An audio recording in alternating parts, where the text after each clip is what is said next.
안녕하세요. 박정수입니다. 오늘부터 정신분석 작업의 신비라는 책을 여러분과 함께 살펴보겠습니다. 바바라 스티븐스 설리반이 쓴 것이고요. 제가 번역한 내용입니다. 제1장은 관계성으로 시작하기입니다. 관계성은 내부적으로나 외부적으로 정서적인 건강의 기초가 됩니다. 우리는 관계를 피하고 살아갈 수가 없죠. 그것은 외적인 대인관계도 있지만 나와 내 안에 있는 인격적인 관계도 포함합니다. 그래서 심리적인 건강은 자신의 행동을 현실과 조정할 능력을 암시합니다.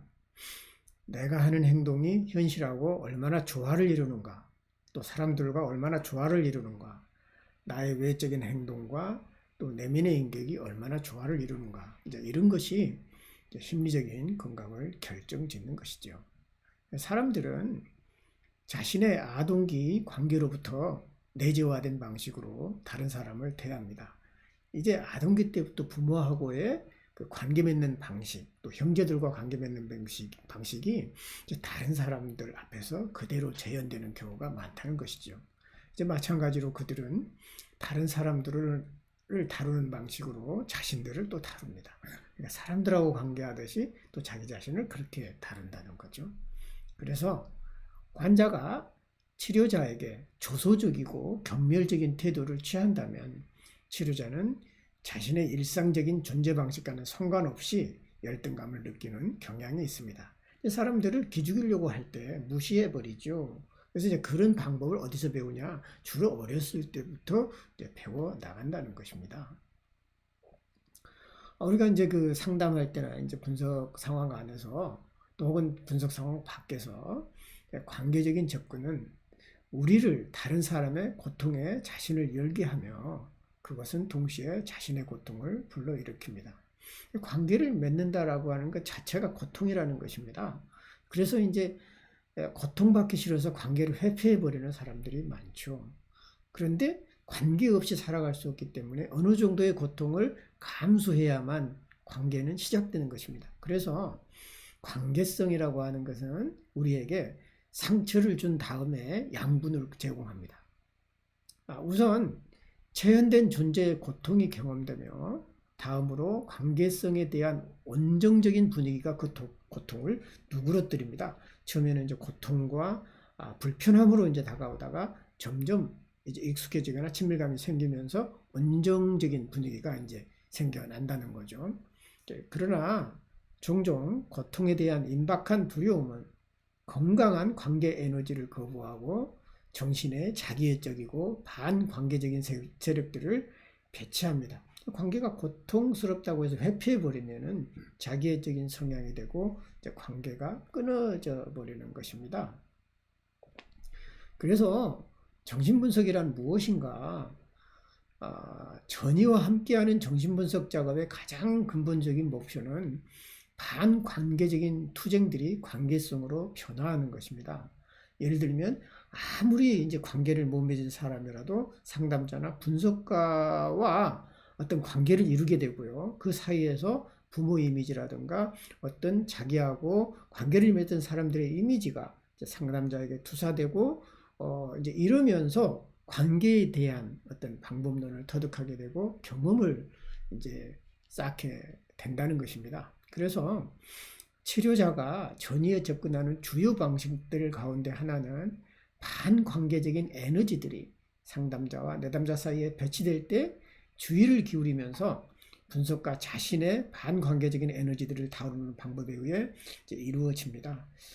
이제 상담을 하는데 잘 그 rapport 형성이 안 되죠.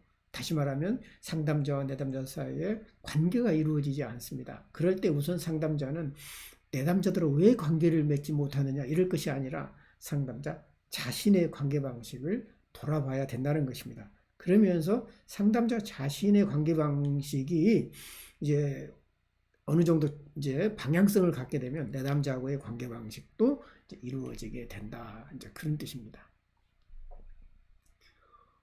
이제 상징적 태도를 취하는 것은요, 치료자가 꿈에 드러나는 방식으로 환자의 말을 이해하는 것을 의미합니다. 이게 이제 비혼의 방식인데요. 이게 이제 꿈꾸기 작업입니다. 일종의. 그래서 이제 대부분의 내담자들이 하는 그 말은 C행에 해당하는 어떤 꿈꾸기 방식으로 드러납니다. 그럴 때 이제 상담자나 치료자가 같이 꿈꿔줌으로써 이제 그 서로 이해해야 되고 공감하게 되고 라포를 이제 형성하게 된다는 거죠. 그런 것들은 대개 상징적인 태도를 통해서 드러난다는 것입니다. 여기 이제 환자의 증언을 살펴볼까요? 지하철에서 본 아버지와 아이 관계인데요.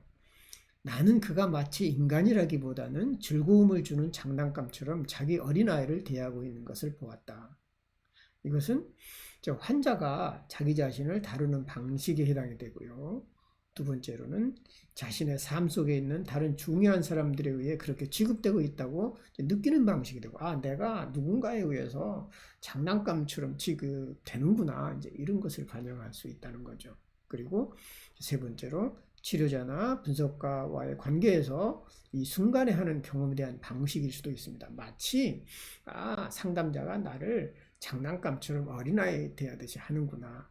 이제 그것은 어찌 보면은 내담작에서 온 정서적인 어떤 그런 결과에 대한 반응일 수도 있지만 사실은 상담자의 관계 패턴일 수도 있는 것입니다. 그래서 그 상징적인 태도, 일종의 꿈꾸기 작업이죠. 그런 상징적인 태도는 우리가 삶의 가상적 구체성에 사로잡히지 말 것과 아무것도 단지 이것만이 옳다라는 이런 사실을 기억하도록 얘기하면 안 된다는 거죠. 단지 이것만은 아니라는 거죠. 여러 가지 가능성이 있다는 것입니다. 다시 말하면 상징이라고 하는 것은 하나의 상징에 많은 의미가 담겨 있죠. 그래서 모든 것은 이것이면서 동시에 저것입니다.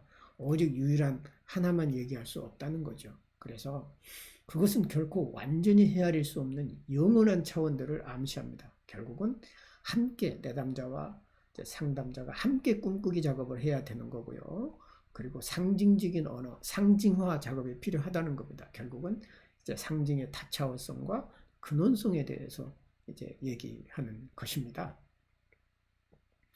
정신분석적인 관점은 임상가와 환자 사이의 관계가 환자 발전을 위한 바로 그 핵심 용기라는 사실을 확인하는 데 있습니다. 결국은 담는 자와 담기는 자, 담기는 것과 담아내는 것 사이에서 정신분석이 이루어진다는 거죠. 그래서 이제 치료 관계에 대한 현대 이해는 우리는 단일한 자기들로 존재하지 않는다는 사실을 확인하면서 시작합니다. 관계에 의해서 형성되고 우리는 살아갈 수 있다. 그래서 결국은 내 환자를 알기 위한 작업에서 나는 나 자신을 알아가기로 시작합니다. 이제 비혼이 말하는 K에 해당이 되겠죠. 내 자신을 알아가는 것. 이제 여러분 수고 많았습니다.